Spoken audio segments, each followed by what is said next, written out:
If you watch the last 3 videos I've done, there's this crazy raven bird that follows me all over town, squawking my microphone, clogging up my videos. But this is too much. Look what he did in my driveway this morning. This nasty bird crap. Ah, that is... What did you eat? Even a cow couldn't make a patty that big. I'm gonna get you, bird. Your time's coming. What a mess. You're supposed to be guarding my trucks and cars from the birds. Earn your keep. I can see you're paying attention. Say goodbye, YouTube. So now that we've wiped off the bird poopy, let's take a look at what we've got here. A 2019 Ford F-250 Super Duty with the 6.7L PowerStroke turbo diesel. You know that's going to cost some big bucks.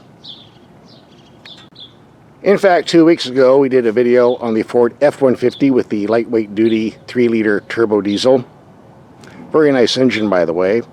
Everybody was stunned by the $69,000 price tag, although in all fairness the truck was loaded up with just about everything.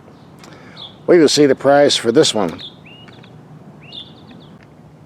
And before I show you the window sticker with the price on it, keep in mind these big heavy-duty diesel engines aren't cheap. They usually add around $8,000 to $9,000 to the price tag on average on a big truck like this. If you don't want to pay that much, you get the gasoline V8. First, we did have a couple $1,000s worth of extras, as you can see here. Added on the base price, again seen here. There you go, the price that everybody can afford. Plus tax, license, dock fee, etc. Just for the record, the base price for a Super Duty F-250 starts at $33,000, but I doubt you'll ever find one on the dealer's lot that cheap. In addition to this F-250 diesel that we're testing today, we have another diesel in our garage we're going to be showing in a couple weeks in another video. Let me show you some clips of it. By the way, if you like monster-sized trucks, this might be for you. The Ram 3500 heavy duty with about 1,000 foot-pounds of torque under the hood. Or is it pounds-feet? I forget. It's a lot, though. How's anybody going to fit this in their garage? If you're driving out the ranch, how are you going to fit this wide monster through that narrow gate? 88 grand, what a bargain. We'll be doing a video on this truck in a couple of weeks, so make sure you subscribe so you don't miss it. So if you want to see the Ram 3500 video, tune in a couple of weeks, or better subscribe. The video will come right to you. There's another one of the birds that's been using my truck for target practice. Yeah, you're watching me, I'm watching you too. You have 2 engine choices in the F-250, a 6.2-liter V8 putting out 385 horsepower, 430 pounds-feet of torque, or our 6.7-liter diesel turbo monster, 450 horsepower but a whopping 935 pound-feet of torque. That's an awful lot. The main advantage of going diesel is towing ability. Gobs and gobs of torque for pulling heavy loads. According to the spec sheet I read, the basic towing ability is up to 21,000 pounds with a fifth wheel 27,500 pounds or a gooseneck 35,000 pounds.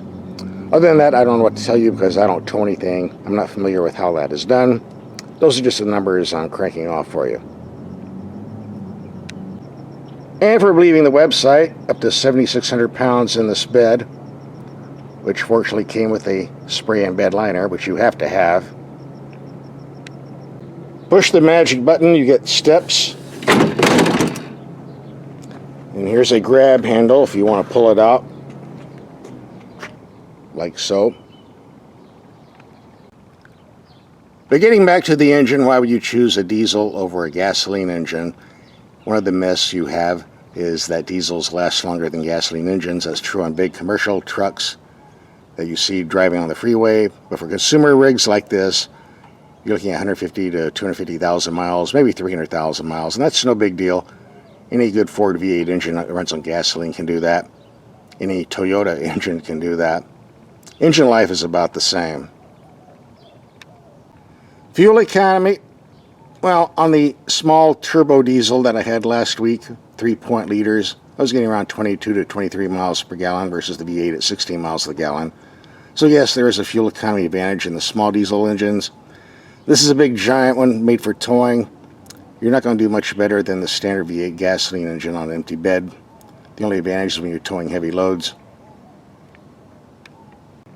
So coming full circle, the main point of getting an engine like this is pulling ability, towing, getting heavy loads in the bed. Fuel economy, engine life, these are all secondary, third-rate things that you shouldn't be worrying about. It's about performance. So how is this rated for fuel economy? Well, it's not. Trucks this big are exempt from the EPA standards, so they don't have to tell you. But that's why you're watching my video, because we're going to tell you. Show you firsthand, actually. Technically, this truck is brand new right out of the assembly line. Well, sort of. As you can see, we still have the plastic on it. However,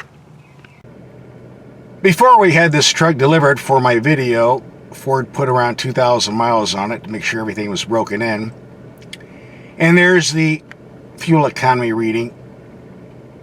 16.7 overall, it just rounded off to 17 miles to the gallon.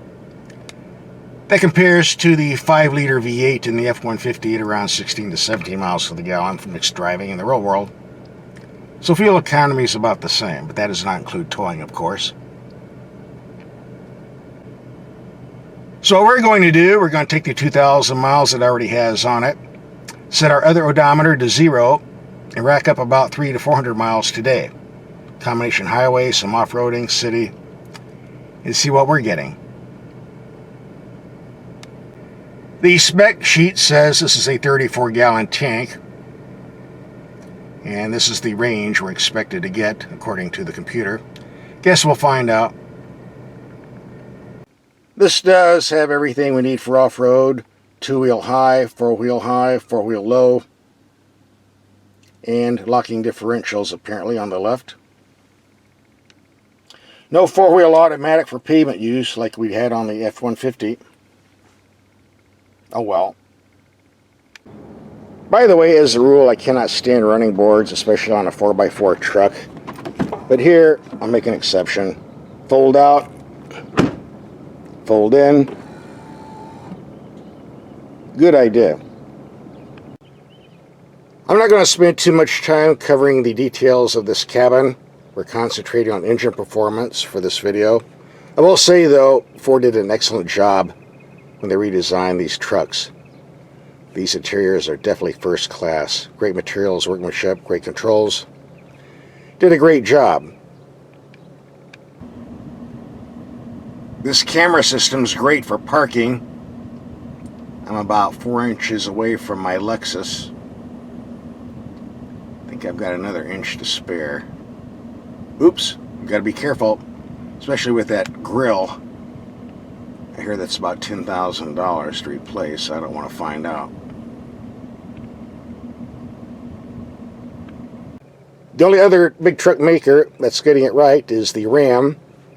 Was impressed with their cabin too. The others, Chevy, GMC, Nissan, Toyota. I like your trucks, guys, but when it comes to cabins, you're getting behind the times. Sit in a Ford and see how it's done right. Tire load information, 60 in front, 65 in the rear. That's a lot of air. I wonder what the ride quality's like. Well, we'll take it out and see. Well, it's pretty hot out today, so we've gained a lot of pressure in the front tires, but I'm not going to change anything. Just leave it the way it is. And it looks like we have enough diesel exhaust fluid for our trip today. Hope so. You run out, the truck stops running. For those always complaining that the steering is too light in their trucks, you won't have a problem here. It's not too light. Takes a bit of effort. Good feedback. I don't think too many people will complain. As we do in all my videos, we're going to take some speed bumps and see what the ride quality is on impacts around 20 miles per hour. That was bump number 1. Here comes bump number 2.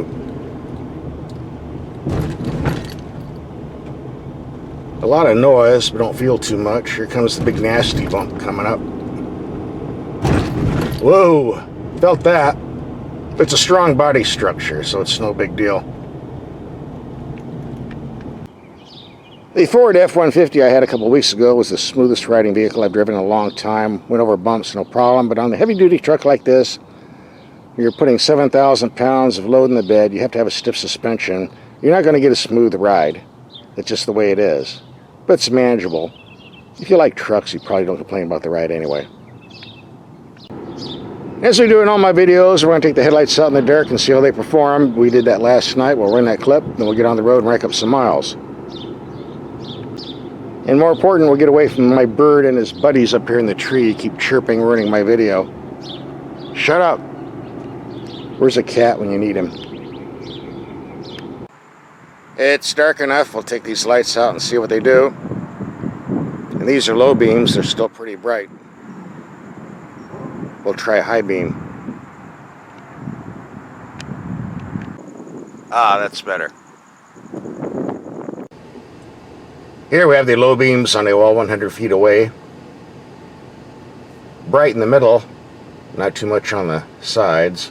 Go to high beam. Again, bright in the middle, not much spread. We'll go to a further distance to see what happens. This gauge panel lights up pretty good in the dark. I'll give them credit for that. So does everything else. Steering wheel. Everything's a C in the dark. No complaints. Even the cup holders. Here we have the bright Sunday building 300 feet away. Bright in the middle. Decent spread. Low beam. Adequate for city driving. By the way, when you open the door at night, the rocker panels light up in bright green with the word limited. So you and your friends will be reminded you paid 80 grand for this special truck.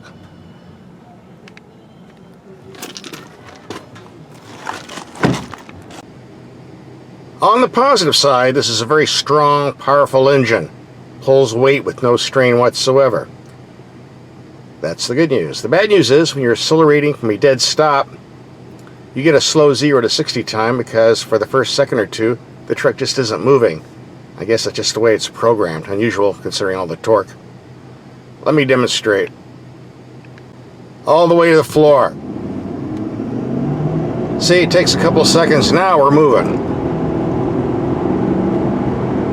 I can feel the power definitely now. But it just takes a while to get moving from a stop for some reason. That's okay. No one's going to buy this drag race. They're getting it for towing and pulling heavy loads. And that does quite well.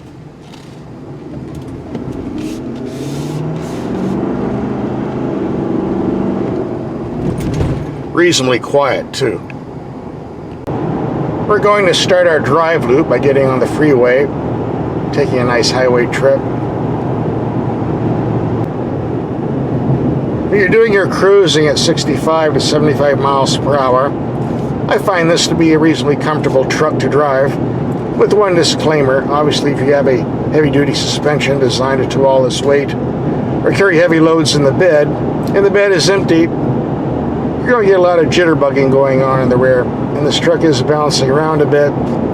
It's just the nature of the beast. If I had a couple thousand pounds of sand in the bed, it'd be smooth sailing all the way, but that's not going to happen today. But if you're a true trucking man or trucking woman, you're you're not going to be complaining about the ride on the freeway. In fact, the wind noise is rather low. The only pushing I'm hearing is from these giant mirrors. Again, part of the system, you have to live with it. I'm going to stop by the ranch house, pick up some supplies, and then run a check on our fuel economy. See what we've been getting. You know, I really got to get this roof fixed someday. It'll keep the birds from pooping on it. Let's check the fuel economy, see what we're getting thus far. Wow, is that all? Maybe I was doing a bit faster than I should have been, or passing more than I should have, but wow, 16.4, huh? Well, let's carry on. There's that bird following me around again. Just in case you didn't believe me. Well, the Super Duty is reasonably comfortable on the pavement.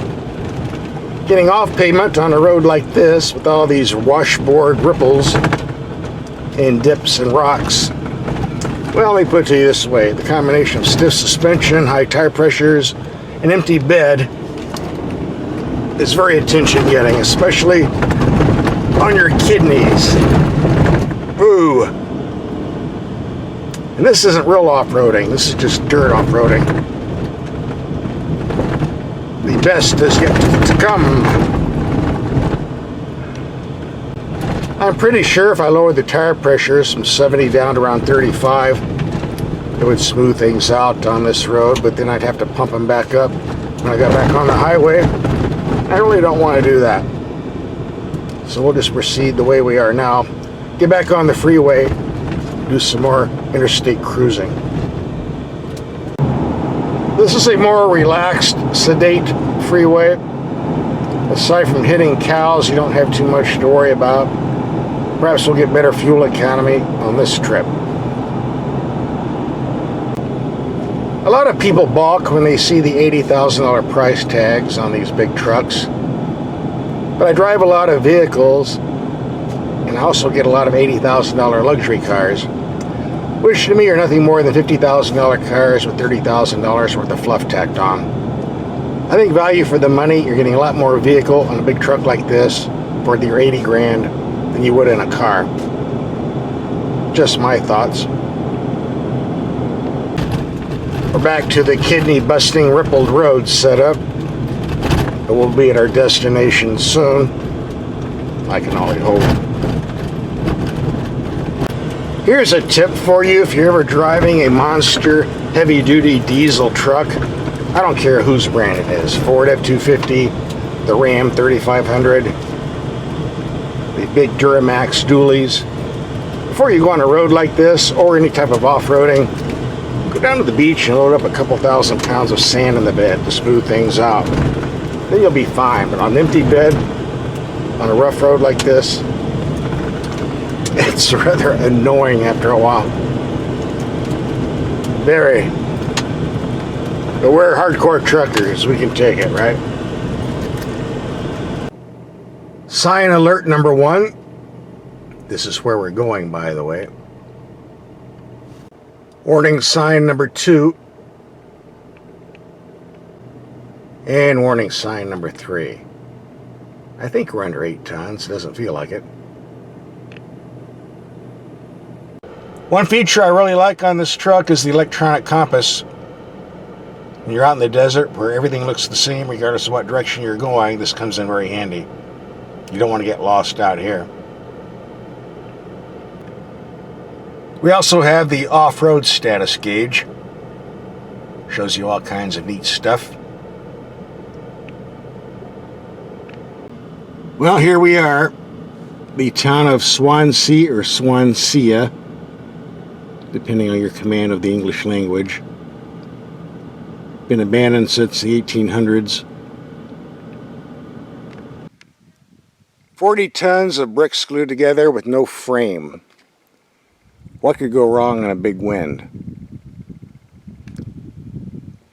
I already got a monster crack on it. I don't think I'm going in there. I'd show you the cemetery, which is over that hill, but Many years ago, all the bodies were dug up. Officially, they say it's because relatives wanted to take their loved ones with them when they moved out of state. Unofficially, everybody knows that ghouls were digging up the bodies looking for valuables that weren't there. Some people will do anything for money. Here's a truck that didn't make it out. Must be a Dodge. Ooh, I made a bad joke. All that 4x4 driving is making me tired. I think I'll go in here and take a little nap once I clear out the snakes and scorpions. All these beds are from the late 1800s and they're still here. Interesting. I think somebody needs to go down to Home Depot and get some flooring. I know I'm going to get hate mail saying, quit with the tourist trap, let's get in the truck and do the driving. And you're right, so let's get in the truck. Where is it? Jump in and get this video wrapped up. 94 degrees outside. Good thing I've got air-conditioned seats. For 84 grand, I'd better. We're getting back on the freeway in about another 80 miles. We'll be pulling over to see what our total fuel economy was for today's trip. So don't go away. So let's take a look at our trip. We spent 8 hours on the road, 339.5 miles, and let's round it off to 340. 15.3 miles to the gallon. A bit less than I was expecting, but we did do a lot of off-roading, so that tosses in the mix. Our long-term figure didn't change much, from 16.7 to 16.5. That's about on par with the Ford F-150 using the 5.0 V8 or the 3.5 EcoBoost.